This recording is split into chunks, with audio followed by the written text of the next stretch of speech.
nang kiju I love you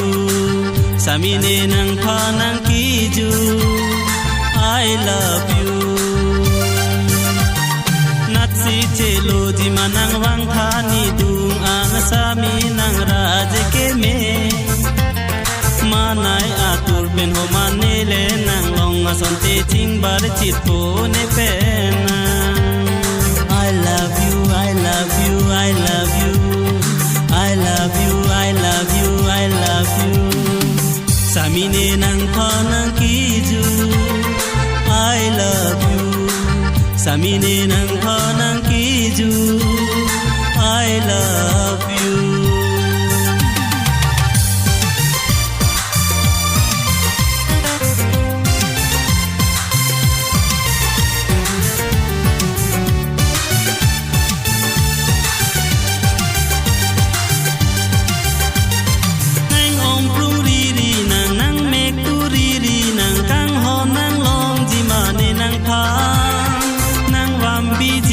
nang chu sang klo sir sir nang kang hon do ko lo nang ha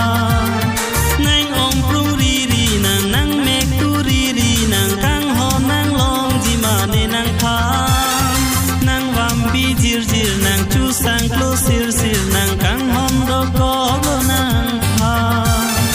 I love you I love you I love you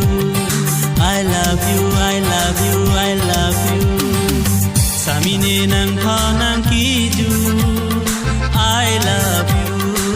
samine nang pha nang kiju I love you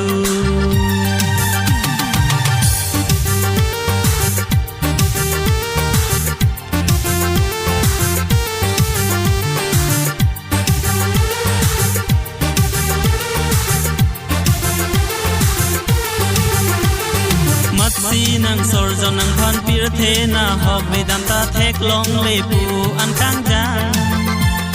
ke dam che re tu de nang ho tur do kok ji nang phan o kang hon se ra tha mat si nang sor jon nang phan pir the na hok ve dam ta thek long le pu an kang jang ke dam che re tu de nang ho tur do kok ji nang phan o kang hon se ra tha I love you, I love you, I love you, I love you, I love you, I love you. Samine nang pha nang kiju, I love you. Samine nang pha nang kiju, I love you. Natsi chelo ji manang wang thani dung an sami nang raj ke me. Manaya tur pen ho manile nang long ason te ching bar chit po ne pe